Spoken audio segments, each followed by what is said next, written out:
So we're going to try to keep you all straight today, or maybe it just doesn't matter.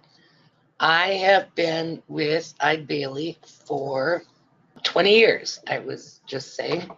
And I had another 22-year career before that in coding. So I've been around for a while. I started with ICD-8, so it's really fun to keep getting all these updates with ICD-10. We keep learning. There wasn't anything extremely earth-shattering this year in the ICD-10 changes, but we're going to hit some of the highlights for you.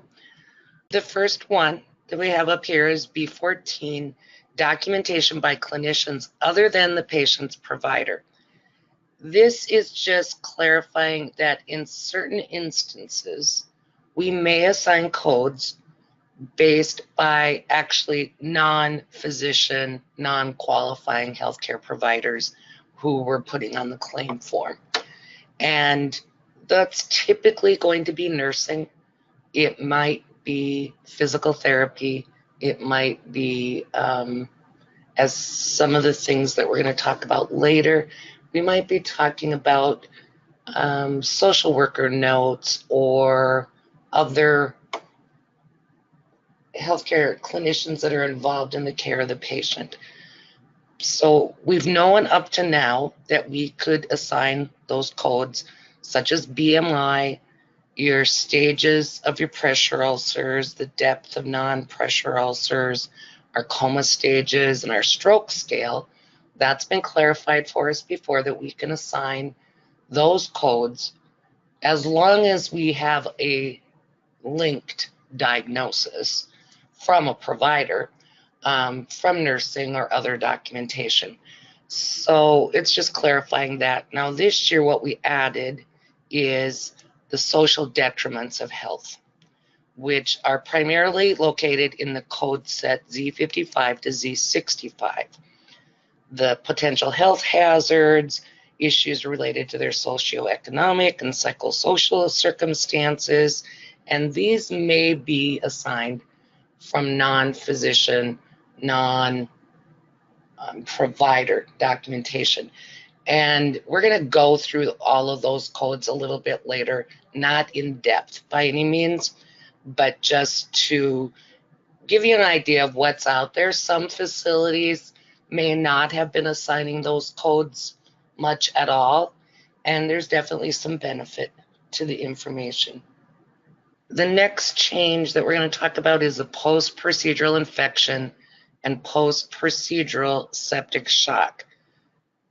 So if we have a patient that has a post-op infection and that results in septic shock, so we're going to assign the code indicated for the sepsis due to post-procedural infection.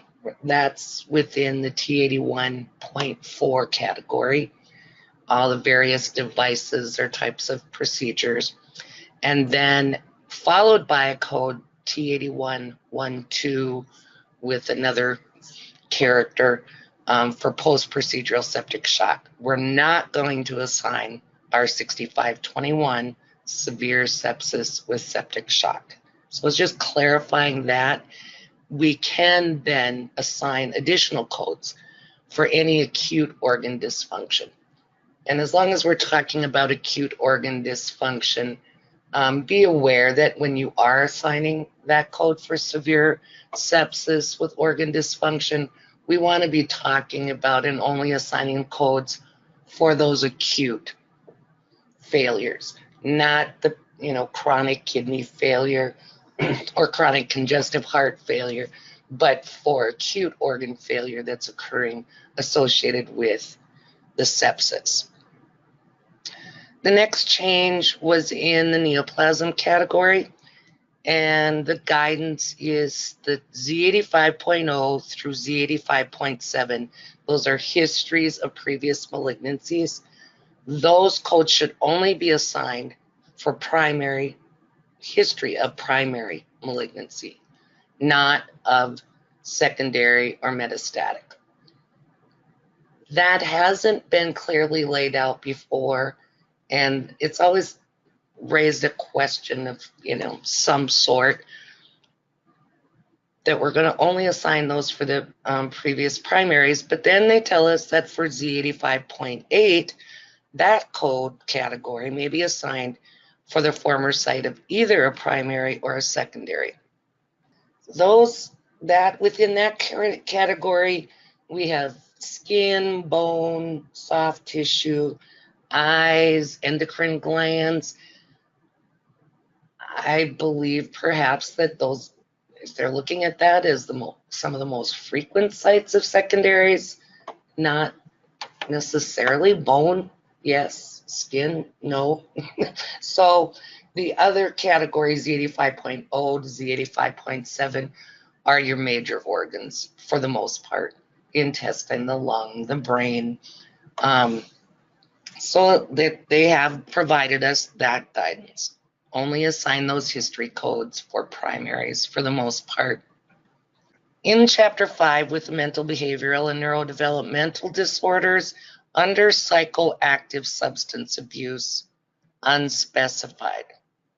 And so they've kind of clarified, or if that bold print is what's been updated, as with all other unspecified diagnosis, the codes for unspecified psychoactive substance use lays out the codes. There should only be assigned based on provider documentation and when they meet the definition of a reportable diagnosis. And I think that provider documentation and that it meets the definition of a reportable diagnosis it doesn't meet the UHDDS criteria, which says, was it treated? Was it worked up? Was it closely monitored? Did it increase nursing services and other ancillary services? And did it increase the length of stay? So, saying if we've got unspecified drug use and it's just documented, patient uses cocaine and never mentioned again, we shouldn't code it. If the physician says the patient uses or abuses cocaine and on presentation appears to be possibly an early withdrawal, we'll monitor closely, then that's something that we would assign. So just keep that guideline in order. They've added a whole paragraph section on factitious disorders, and specifically, for the most part, talking about Munchausen syndrome. This is something that we, hear about in the news. We don't tend to see a lot of these cases within our facilities, but it's just clarifying the guidelines that we're going to assign a code from the subcategory of F68.1 for Munchausen's that is a disorder imposed on self, that either they're making up a disorder, that they're causing their own psychological or physical conditions. Munchausen syndrome by proxy is the disorder in which a caregiver falsely reports or causes an illness or injury in another person under their care. Most frequently, we see this in, that causing it, inflicting these things on children, but it certainly can be an elderly person or someone with a disability. So the F68.A code goes on the perpetrator's record. If the patient, for the victim, we're going to go to the T74, T76 category for adult and child abuse confirmed, or T76 for suspected. Then we're going to jump ahead to Chapter 9 in diseases of the circulatory system. So hypertension with heart conditions classified to I-50 and then the I-51 categories are assigned to a code from category I-11, hypertensive heart disease. Those same heart conditions in that first I-50 Should not be I50.0, it should be I50 dash as it is above. That one slipped by. Those heart conditions are also assigned a separate code, not with the I11 category, if the provider has documented they are unrelated to hypertension. Same is going to go with hypertensive chronic kidney disease. Where we get questions sometimes is we know that the provider is not going to say hypertension, diagnosis number 4, CHF, diagnosis number 6. He's not going to say CHF not due to hypertension. Most of the time, they're going to, at some point in the documentation, perhaps within the diagnosis, perhaps within the past history, or just in a paragraph in a progress note or H&P or discharge, say the patient's congestive heart failure is due to an adverse reaction to some drug or something else. We tend to, when a guideline comes out like this, expect, oh, we're going to see the documentation that says this is not related to. That's rarely the case. I was quoting a chart, reviewing a chart this week that the documentation stated that the patient's diabetes was due to the long-term use of prednisone for her lupus. So that gave, and then she also had CKD. CKD related to the lupus and diabetes. Patient also had hypertension, but with those qualifying statements that this was due to, diabetes was due to the long-term drug. Now we're in a secondary diabetes code that the CKD was related to the diabetes and the lupus. We're not in that hypertensive CKD category. It doesn't specifically say not due to hypertension, but it is giving us the documentation that it's due to another cause.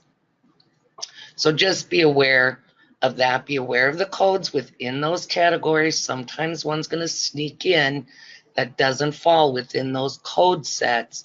So you have to kind of keep an eye on that. Pulmonary hypertension, sequencing is based on the reason for the encounter, except for the adverse effects of drugs. And then we're going to go and see that other guideline, IC19.E. There is no guideline, or I have to go back and we'd have to look at the hypertension guidelines more thoroughly in the coding clinics, but the relationship of pulmonary hypertension to CKD, diabetes, all those is not laid out. It falls outside the hypertension with. So you don't need to link those conditions. A subsequent AMI. So if a subsequent MI of one type occurs within 4 weeks of an MI of a different type, assign the appropriate code from category I-21 to identify each type. Don't go to the category I-22. Codes from I-22 are only assigned if both the initial and subsequent MIs are type 1 or unspecified. So look closely again at your code book, at your encoder, when you're assigning those codes for subsequent MIs, that they have to be identified as the same. Otherwise, just do 2 codes. Okay, so we're going to move on to some clarification in the OB chapter, pregnancy chapter. Drug use during pregnancy, childbirth, and the puerperium. Codes under subcategory 099.32, not 099.32, drug use complicating pregnancy, should be assigned for any pregnancy case when the mother uses drugs during pregnancy or postpartum. This can involve illegal drugs, inappropriate use, or abuse of prescription drugs. And then we would assign the secondary codes from the category F11 through F16 and F18 through 19 for the manifestation of the drug use. So this is just identifying for us that at any point during the pregnancy where you have provider documentation of drug use or abuse that is non-prescribed use of medication, these codes should be assigned. Under the signs and symptoms in Chapter 18, clarifying again that we aren't going to assign the codes for the coma scale for a patient who's in a medically induced coma or sedation. These would be patients that are on ventilators, that they're sedating, sometimes the long-term chronic illnesses or long-term acute injuries and massive infections. Sometimes they'll intentionally sedate the patient, so just don't assign those coma scales. Then Chapter 19, we're going to add burns. There again, it's more of a clarification. So classify burns of the same anatomic site and on the same side, but of different degrees, to the subcategory identifying the highest degree recorded in the diagnosis. So if you have second and third degree burns of the right thigh, assign only the code for the third degree. Now, if you had different sides, so if you had the left thigh and the right thigh, obviously we're going to assign separate codes. And then it also states that we would only use the burn of multiple sites when the documentation does not identify our individual sites. Underdosing includes the discontinuing of the use of a prescribed medication on the patient's own initiative, and we should classify that to underdosing. And then, of course, if there's any adverse effect of that underdosing, that code should also be assigned.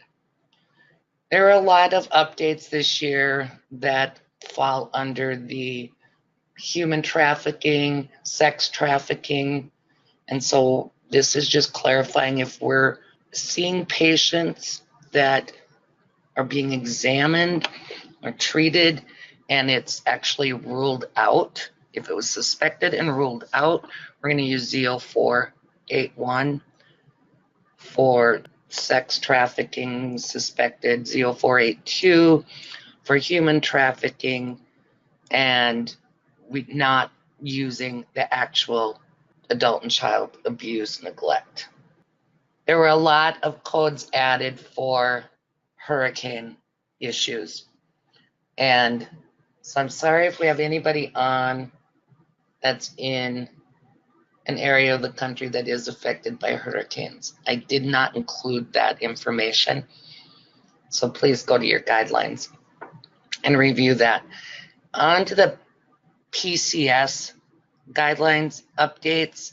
Just to clarify, when we're talking in a procedure code and the word and is used, it means and or, except when it's used to describe a combination of multiple body parts for which separate body parts exist for each body part. That's a confusing statement. But so if we have skin and sub-Q is what our description is, and there are separate body part values within that PCS code set. If we have a separate one for skin and we have a separate character for subcutaneous, then we should report both. Guideline B3.7, control versus more definitive root operations. Just want to call out that the word initially was removed for control of bleeding. It used to say if an attempt to stop post-procedural or other acute bleeding is initially unsuccessful. It just says now if an attempt to stop the bleeding is unsuccessful. A little bit clearer. And guideline B6.1a, the device verbiage gives direction for cases in which a device was intended to remain, but it was removed. And then just some of the highlights. throughout the chapters. And, you know, we're in over a month now, 2 months into our new codes since October 1st. But we strongly encourage you to always check back, make sure that a new code wasn't added, rather than using all those codes that I know you all have memorized. I said I wasn't going to memorize any in ICD-10 after all those ICD-9 codes I had stored in my brain, but we know some of them they're just there. But we have new codes in Chapter 5 for cannabis dependence with withdrawal, cannabis use with withdrawal, postpartum depression, and puerperal psychosis. In Chapter 6, the chronic hemifacial spasm is a new diagnosis code, and there are actually some variations now for the different types of muscular dystrophy. Chapter 9, the cerebral infarction codes have been changed, revised, some deleted, and if you're being reimbursed on a prospective payment from someone other than Medicare, you want to pay attention to these because it did change some MSDRGs and APR-DRGs. Chapter 13, there's some new codes for myalgia, and then just some revisions to the codes for cervical discs and chronic osteomyelitis. Chapter 14, we have lots of new codes for urethral strictures. Chapter 17, some of the congenital disorders, doubling of the uterus, Angelman syndrome, some of the chromosome deletions, and we now have a code for Williams syndrome. And Chapter 18, abnormal findings in the urine, abnormal radiological findings of testicles, and revisions to the coma scale. 19, we have poisoning, these adult and child sexual and labor exploitation, infection and sepsis following a procedure, which we talked about, revisions to some of the fractures, and post-procedural cardiogenic shock. We now can code an accident with a baby stroller. Since baby strollers are now the size of small cars, that's probably a good idea. And in 21, we have some new screening codes for that exploitation, screening for depression, developmental delays, and autism, and a family history of elevated lipoprotein. Now, these are the slides, and I'm not going to go into detail of all the codes that fall in that categories of codes that can be assigned from non-physician, non-NPT documentation. Again, I want to stress, we're not going to be assigning these just because we see it in the record somewhere. We certainly don't recommend that. But if this is a significant issue when the patient is in, whether that's in the inpatient observation, ED, in the clinic, if you have a behavioral health or chemical dependency unit, and these are issues that are documented and discussed and pertinent to the patient's care, it's valuable information to report. So this first section, Z55, is regarding education and literacy, and then we have a whole set of codes on employment and unemployment. I thought, we look down at Z56.3, 4, 5. That could be any of us on any given day. We could just assign our own codes. But we have military deployment status included here. Then Z57, occupational exposure to risk factors, depending on where you live and the types of patients that you treat. We know there's a lot of this out there, and sometimes, while this might not be a qualifying diagnosis for a lab test or a chest x-ray, it certainly, or other x-ray, provides some additional information. And there are some excludes notes that you'll want to make sure you look at. And then the areas of just lack of housing, lack of home, lack of food. We do some coding in the state of California, and the state actually had requested to include the homelessness code whenever it was documented. This was even before this coding guideline came out, but it was mandated by the state. So if it's an issue in your state or in your area, it definitely is good information. I looked at Z59.4, the lack of adequate food and safe drinking water. Inadequate drinking water supply would be a really pertinent bit of information in those areas that are affected by that. So just wanted you to be aware of these codes that are out there, and that you do have the right to assign the codes even if the physician or NPP isn't specifically documenting them. Social environment under Z60.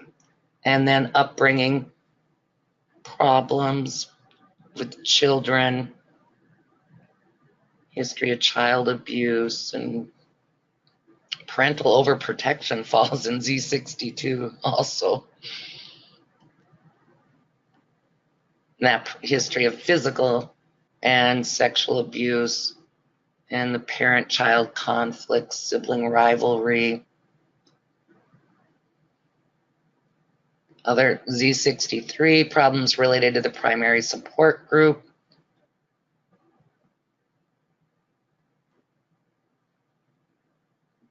More Z63, disruptions in the family, stress from a family member, deployment, other stressful situations that might provide that just additional documentation. Problems with pregnancy, discord with staff members, other crime and victim issues. And that's all for me. And as Amy said, we'll take questions at the end of the presentation. And now Joy's going to take over. Thank you, Sue. So this is Joy Krush. I apologize, I've got a little bit of a hoarse voice, but I've been with Eide Bailly for about 3.5 years now, and I'm working with coding, charge master, revenue cycle reviews. Prior to that, I had over 25 years in a facility in health information revenue cycle. So I'm kind of living and breathing coding for quite a few years. So my part of the presentation, the GF modifier, is not new. So it's not a new for 2019. And I actually, one of the first transmittals that I found on this is actually from 2002. So this modifier has been around for quite a while. You know, it's one of those modifiers that's not in your CPT book. You know, when you open up that front cover and there's that list of modifiers, it doesn't show up there. And so sometimes this modifier gets missed, and it's a pretty critical modifier if you're in a critical access hospital and you're billing method 2. So that's what we want to talk about a little bit here today. And we're going to we did just some sample problems.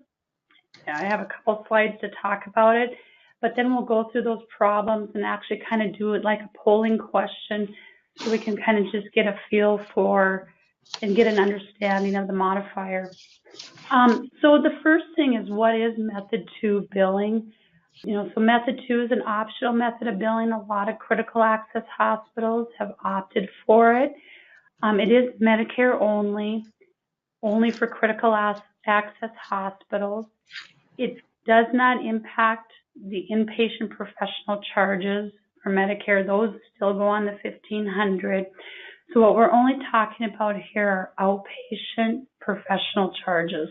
So our outpatient professional charges are going on the UB along with our hospital charges. So both of those are on the UB. And it's submitted with the combined charges. What you can tell very specifically on the UB as to what's professional and what facility is the revenue code. Because the revenue codes 96, 97, and 98 are for professional fees. And then the normal revenue codes are used for the hospital fees. So the GF modifier, actually, when I pulled up on the MAC Noridian Max website and I look for the definition, all it really says is services rendered by a nurse practitioner, clinical nurse specialist, or physician assistant. That's kind of the definition of it. So it doesn't give you a lot of information. You have to kind of pull different things together to really understand the GF modifier. Again, it's in COM method 2 billing. One thing to note, it's not to be used for CRNA services. So if we're a CAH hospital billing our CRNA services on the UB with a pass-through, it does not go on those services. And then also not to be used on certified registered nurse, and that's just simply because they're not recognized by Medicare to authorize payment.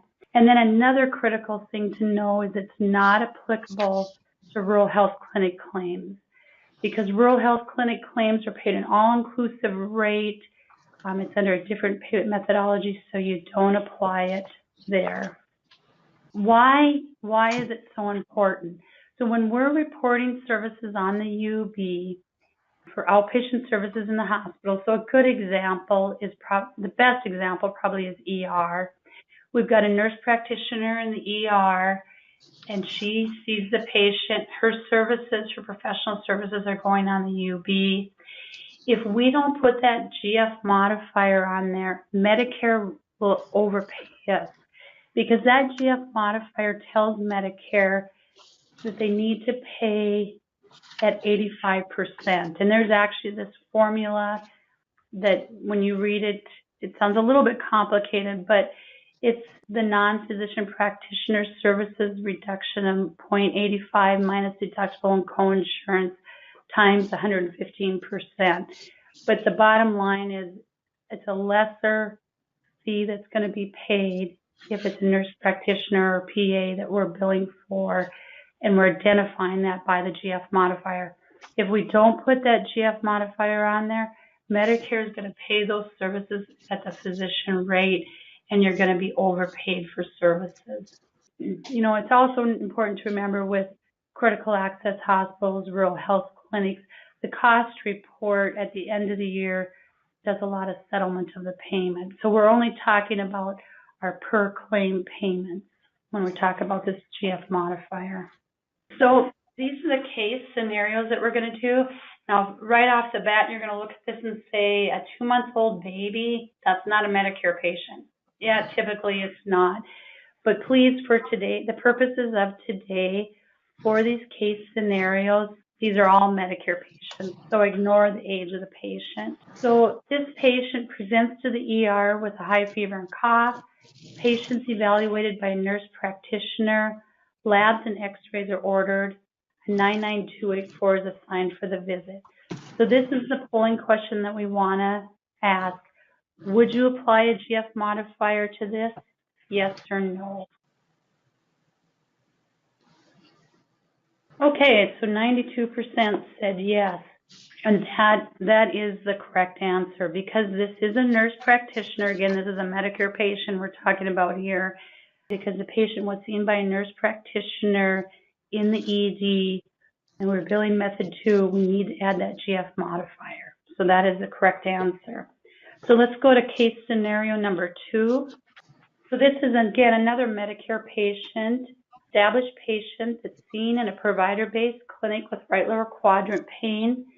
The patient is seen by a physician assistant. So we're in a provider-based, should be a hospital-based clinic, seen by a physician assistant. 99214 is assigned. Is a GF modifier applied? Yes or no? Okay, so this one, we're a little bit more split. 55% said yes, 45% said no. The answer to this would be yes, and here's why. Because when we're billing provider-based clinic, we're billing method 2, we're billing those professional services on the UB for Medicare. So again, if we have a provider-based or a physician assistant seeing that patient, and the key kind of is those services are going on a UB for that physician assistant, we need to tell Medicare this is not an MD performing these services, so we do need the GF modifier. So the correct answer is yes. Case scenario 3, again, is a Medicare patient admitted to observation. We've kind of split this in two. So for the first visit, the patient is seen by John Smith, MD, for chest pain, and a 99220 is assigned for the visit. On day 2 of the second visit, the same patient is discharged by Jane Smith, nurse practitioner. A 99217 is assigned.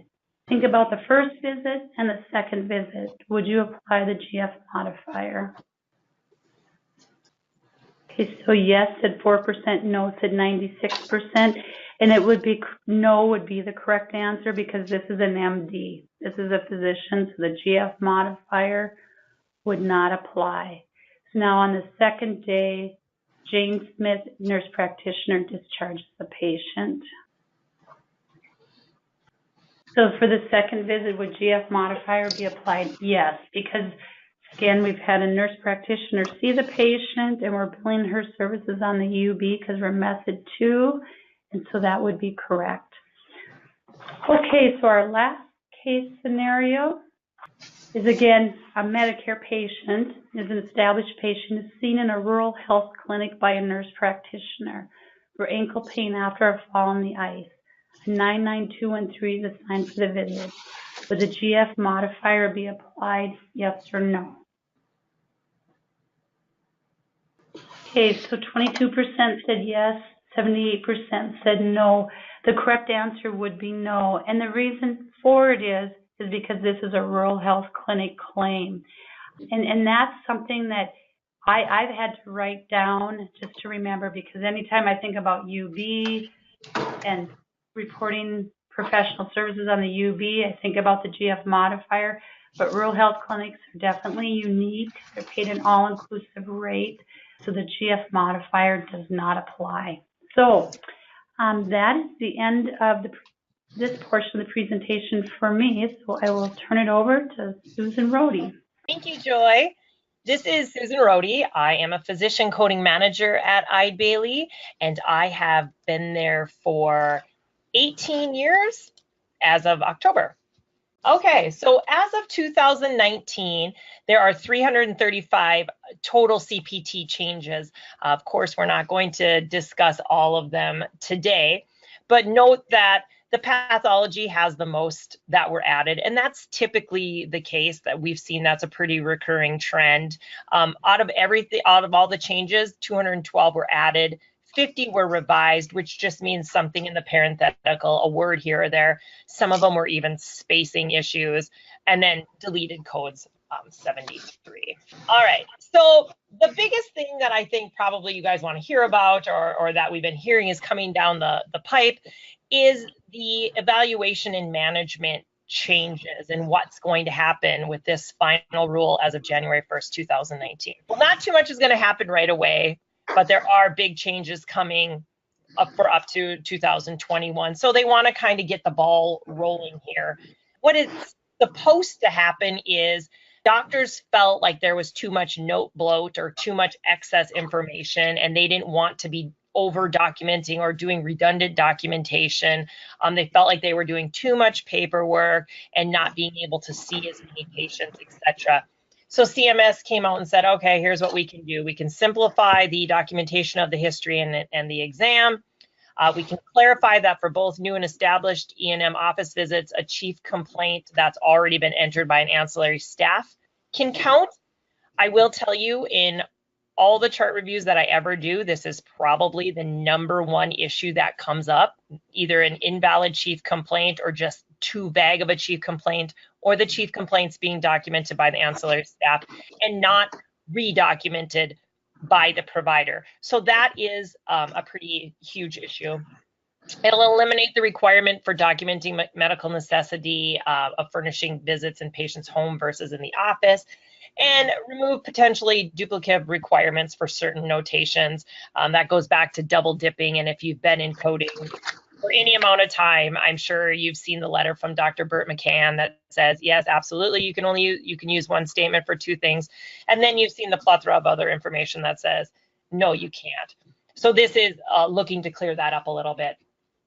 We did have some consultants attend the 2019 symposium in Chicago. We were hoping that we were going to get some answers. CMS was really vague about their guidance about the documentation changes. They didn't provide any real clear guidance, so we are recommending our clients look to the individual MACs for statements regarding this. Eide Bailly did recently write an article on this. It will be a white paper, so you can look for that in the future as well. Okay, next up is the home services. Basically, all that happened here is for codes 99341 through 99350. They changed the definition of the home visit, so it can include things such as hotels, hostels, campgrounds, and cruise ships. So when you're on that cruise of yours, you can have a home visit as well, not worry about it. So that's all that changed there. All right, the virtual services. So what happened here is these two codes, G2010 and G2012, the number one thing we want you to come away with this is that to report these codes, patient consent is required, and providers do still need to follow those guidelines within that interprofessional telephone consultation in the E&M section of the book. We have seen some frequently asked questions about this. Which modalities are allowed, et cetera, and how are they different. So we probably will be doing a white paper on this, so you can look for that in the future. But we will say CMS is limiting this code to established patients only, and everybody knows what an established patient is, I'm sure, as someone who's seen that particular specialty within the past 3 years. Will there be a co-payment for this? Yes, as a Medicare Part B service, there will be a co-payment for this. Are there any frequency limits? So far, we're not seeing that there's any frequency limits on this code. And then are there any, particular patient location requirements? The patient doesn't necessarily need to be located in a rural area or have any specific originating site. The patient can be at their home, et cetera, et cetera. So definitely look for this, for changes in this, and for the article to come on those codes as well. Okay, the chronic care management. The difference here with this code, as opposed to the 99490, is that the minimum here is that 30 minutes per calendar month by the provider or a qualified healthcare provider or the physician, rather than the 20 minutes, which is the requirement for 99490. So not too much change there, just a little bit of verbiage. All right, let's talk about some of these therapy codes here. So basically, Medicare is saying that they no longer are going to require those functional status G codes. We know that there's 42 of them. CMS is going to retain the set of those 42 G codes until 2020, because that will allow time for some of these therapy providers and private payers who currently use these codes to maybe update their billing systems, et cetera. And then possibly avoid unnecessary delays or denials that inadvertently come about with these. When they have certain panels that get together, specialty panels, and what was decided on these codes, mainly with a big push from the American Physical Therapy Association, is that these codes and these modifiers were just outdated. They were burdensome, and they're just no longer needed. So as of January 1st, 2019, CMS has stated that they'll just be done with these. Vaccination updates. The only one is they added a new influenza one, 90689. You can see it's the quad inactivated, preservative-free, 0.25 dosage for IM use. The only thing that we want you to make sure of here is that this is not effective until January 2019. So if you're having a flu clinic right now or doing a blitz, this code is not active until then. All right, radiology. For the breast MRIs with the CAD, it previously had that category 3 code of 0159T. And we know what happens with the category 3 codes is if they work out, then they get, upgraded, quote unquote, to a regular CPT code, which is exactly what happened here. So you used to have to use that category 3 code in conjunction with the 77058 and 77059. Those two codes have now been deleted, and now there's just 4 new codes for MRI of the breast: unilateral without contrast and bilateral without and then unilateral width and bilateral width. And we have listed them out here for you. All right, another big one in the radiology was the knee arthrography. And what the AMA figured out was that a lot of providers were assigning the code 27370, injection of contrast for knee arthrography, when all they were really doing was a basic arthrocentesis, or that 20610. It was misreported close to 150,000 times. And a majority of the providers that were assigning this code were family practice doctors. That's when the AMA, the light bulb went off, and they were like, I think we're not using this code correctly. Providers should be using that 20610 or that 20611. So they came up, they deleted the 27370, and then they added new CPT code 27369, and that should be reported with specific radiology codes to describe the contrast injection for knee arthrography. Now for this code, I do want to guide you to your CPT book on page 163. There are several parenthetical notes here to clarify what you can use this code in conjunction with and what you can't. And it goes all the way on to page 164 as well. There's 1, 2, 3, 4, 5, 6, 7, 8, 9, 10, 11 parenthetical notes underneath there. So you want to go to that little section in your book and definitely read up on all those notes. They provide a lot of good information. All right, some more radiology here. This one, I don't know why this one struck me, kind of probably because I've been coding for, 25 years, and this code has just always been there, kind of like a crutch. But they did finally delete code 76001, that fluoro code. And the reason that they stated they did that is because it's almost unequivocally bundled into every single code. And now, with the advancements in technology, a lot of non-radiologic physicians are comfortable doing it themselves. They don't need the assistance of the radiologist. And as a result of that, it just was not being assigned that much. And it got deleted. But like I said, that code, it just kind of hit me because I've been coding so long, I've used it so much. So, all right, let's get into the Integumentary System. This is going to be another one that you're going to want to refer back to your book and look at. So for the fine needle aspiration, the FNA biopsies, they deleted that code 10022, which was the FNA with imaging guidance. Then they created two new codes that are for the FNA without the imaging guidance. So now you're no longer going to report that FNA separately with the imaging guidance. You're going to have one single code to report the FNA of the initial lesion. Now, this in the next section, we talk a lot about initial, kind of like the hierarchy with infusions.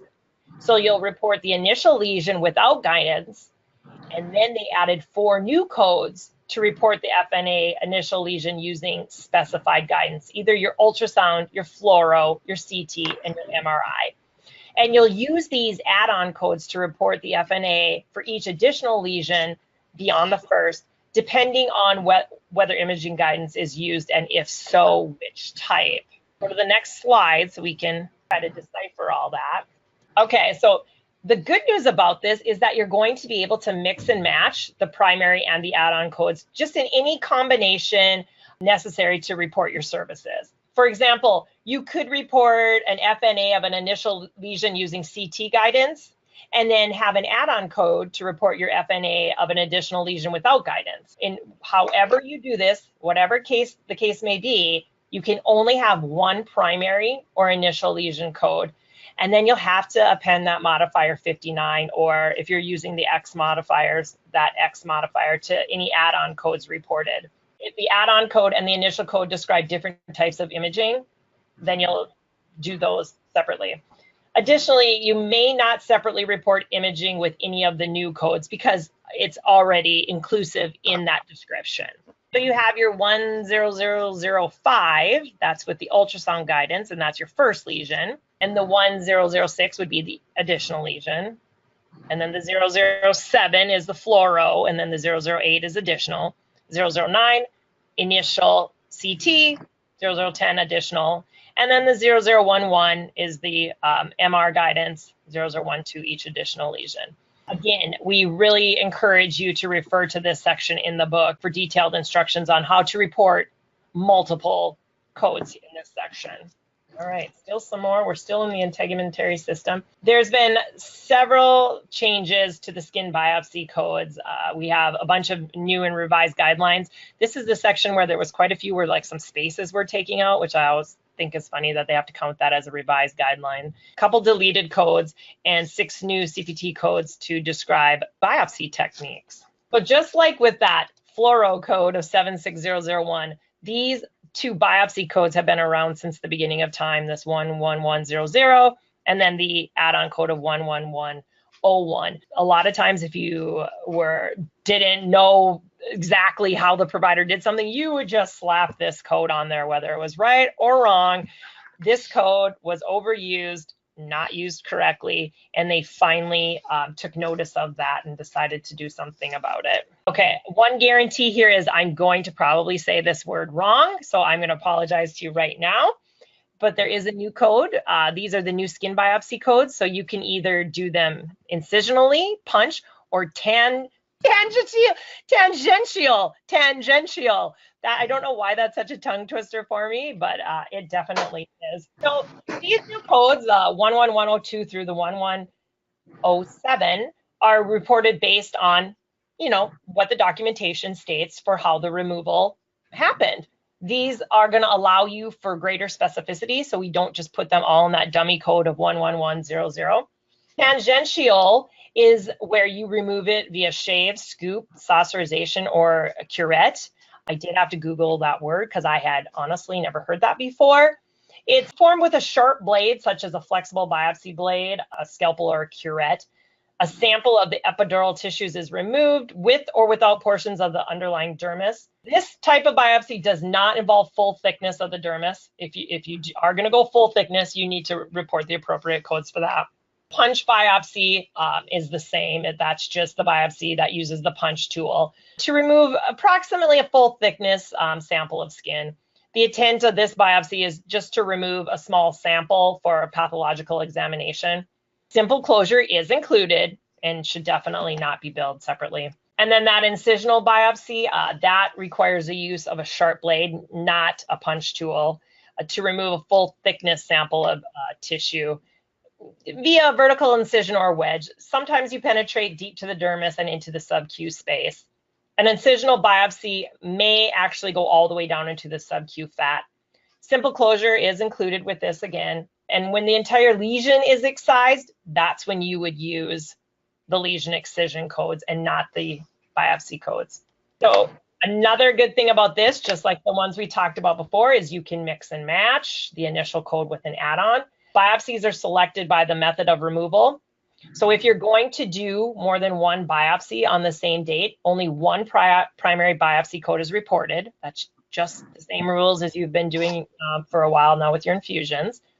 When more than one biopsy is performed using the same technique, then you use that primary add-on code for each additional lesion. Here is a handy grid. You might actually want to print this slide off and laminate it like the physicians used to do with the E&M guidelines and stick it in your pocket. Shows you what to do if you're doing 2 tangential biopsies, 3 punch biopsies, 2 incisionals, on and on. At the bottom there, they're showing you if you do an incisional, a tangential, and a punch, and then they show you 1 punch and 2 tangential. This is right in your book. Again, we are encouraging you to go to this section and definitely look at this because it's new for us. But any of you that have been coding a while, I'm sure you are going to catch on to this really quickly just because of your knowledge of the IVs. Next up, I see I'm into the question time, so I'll try to speed it up a little bit here. So these are PICC lines. There's 2 new codes that bundle in imaging guidance, which is very appropriate since, I rarely see a PICC line in documentation now that isn't using imaging guidance.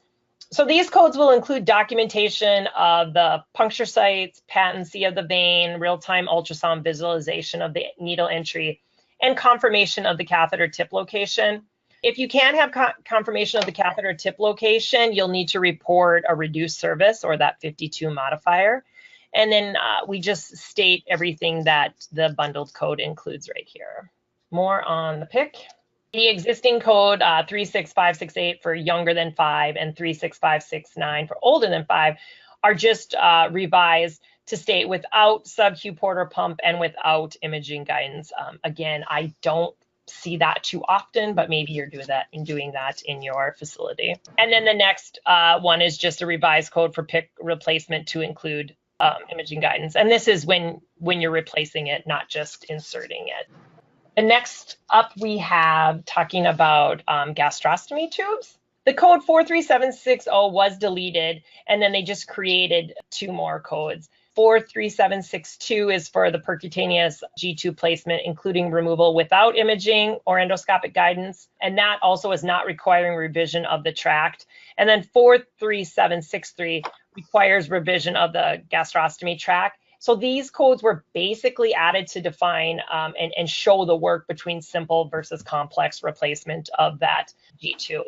Now we're going to do the updates for orthopedic. Again, this section had quite a few revised guidelines in the applications of cast and strapping. So mainly, if you want to go to that section in your book, it is on page 179 of the AMA CPT book. And what I want you to look at is the parenthetical notes underneath, starting at 29540. Basically, what they're telling you is what code you can use this with and which one you can't. And notice that they added in there for the same extremity. So if you had a poor patient who needed that strapping of an ankle on one side, on the right side, and had an OODA boot on the other side, you could use both codes. And then if you were using your X codes, you could use your XS because it's a separate structure, or you could use your modifier 59. And the next slide just shows more of the same thing. Read those parentheticals because they're telling you which codes you can use in conjunction with, and basically they're telling you which codes you can't use those codes with. Again, we want you to know that obviously we did not go over all of the changes. This is just a brief overview. You'll have to consult your CPT book for a complete list of changes. And with that, we are finished. We thank you again for joining us today. We would love to invite you to our 2019 CAH conference, which will be held in San Antonio, Texas, nice and warm, next year on April 4th and 5th. So watch for more details on that coming soon. And at this time, we will open it up to any questions. Otherwise, if you like, you can always reach out to our presenters individually and they can help answer your questions as well. One question that has come through is this session being recorded? Yes, it is. Once we get the video all edited, we'll send it off to our healthcare marketer, and she will send that out to all of you who participated. And that usually takes about 7 to 10 days to get all of that done. That is the only question that has come through. Oh, here we go. For the virtual services, can codes G2010 and G2012 be used? Let's see here. Let me expand this. Be used for telemedicine? That would be me. That I will have to look up for you. Do you have the person that asked the questions information so we can get back to them? I do. Great. There is some information about virtual visits out there with telemedicine, but yeah, we'd have to get you the actual document. It's new. We can provide it to the mailing list in the next few days. Sounds good. The other question that came through is, we have noticed that we have to put a 59 on a subject injection, push along the 25 modifier on an E&M level. That was the only procedure being done. The 25 would need to be on the E&M level, but there should not be a reason to have a 59 on the sub-Q injection if that's the only procedure being done at that time. What Medicare contractor are you with? Can you type that in? Sure. While we're waiting for that, can you explain the neoplasm slide? Would be mine. That's for a history of malignant neoplasms. not anything current, but when you're assigning the history codes, you would only assign the code, say, for history of colon cancer if it was the primary colon cancer. You wouldn't assign it for a history of metastasis to the colon. Probably a better example would be brain. If you had a primary lung cancer in the past that's no longer current, no longer being treated, you would assign a code, the Z code, for the history of lung cancer. But if it had spread to the brain and that was arrested and treated and is no longer present, you would not assign history of brain cancer because that was a metastatic or secondary cancer. If the provider doesn't state primary or secondary, what would you recommend for the history codes? Generally, if they say they have a history of lung cancer, or this has been an issue, this is an issue with, current or past. If they say document, patient has metastatic lung cancer, what oncologists tell me and what physicians tell me is that means they have lung cancer with metastasis. Now we're talking current. Or if they said they have a history of metastatic cancer, you just do a history of unspecified cancer if it's pertinent to code. But if they document that metastatic lung cancer and there's some indication that this might be a significant diagnosis, if you're trying to determine if that is the reason they were admitted and it's the metastatic site, then I'm all for querying. But our documentation doesn't meet our needs all the time. So at any time when you need to ask the physician. But on the history side, if they just say they have a history of lung cancer, we're going to assume that means the primary. I hope that answered your question. Okay, just confirming all of the information we went over is effective January 1st, 2019. For CPT. The CPT stuff is January 1st, 2019. Right. The ICD codes were effective 10/1/18. They're always October, and CPT is January, which gives us a nice little time to adjust. Okay, this should go back to that question with the 59 and 25. Noridian has started to deny claims out due to this. It is hit or miss, and I called and verified today to put a 59 on it. That's unfortunate. Are you sure? I just want to verify that there's nothing else being done other than an E&M in the injection. I will send you their contact information. Okay, do that. Send us your information because, and I can look back at my notes. I did attend the Noridian face-to-face meeting recently in October. I don't recall that there was anything specific, but I will tell you that if there's anything done, especially like a radiology with contrast, almost all your infusion and injection codes are going to require a modifier. If there's any type of other procedure, a laceration repair, it's going to require a modifier because the CPT thinks you're trying to cheat them out of $5. I don't know. But yes, send us the information and we can take a look at it. Sounds good. That is the last question. I just want to bring up, I did get that question. Are some questions about some errors that are showing up on E&Ms for all kinds of settings with ED and in the clinic. I don't remember if it was the surgery from WPS, Wisconsin Physician Services, which is another Medicare contractor. So sometimes just doing updates and working on updates, things get goofed up. So don't ever hesitate to reach out to the MAC, or let us know and we can try to help you and find out if it's happening with more than one provider.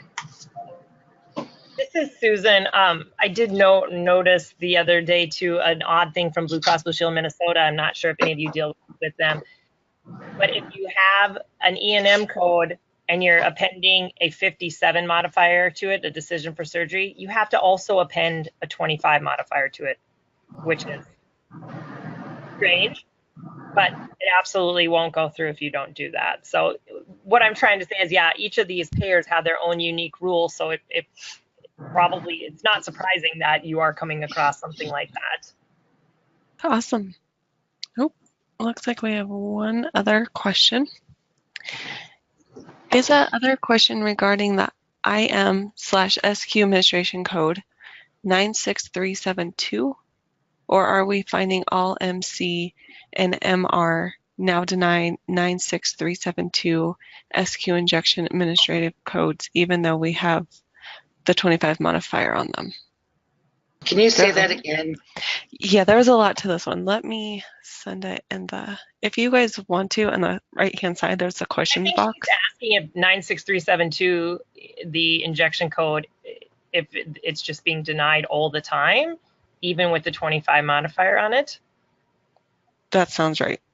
Yeah. NGS. So we're talking about the 25 modifier, obviously, on the E&M. Yeah, send your information and we can do some research on that. That's interesting. I'll just make one comment, Sue. I would assume that there's that we're also billing for whatever we're injecting. Right, right. Make sure that that's on the claim. I don't know if that could kick it out, but just a thought. Awesome. Well, I will send over the questions with the contact information directly to you three. And then if you have any other questions, please reach out to Joy, Sue, or Susan. Everyone have a fantastic weekend. Thanks, everyone. Thank you.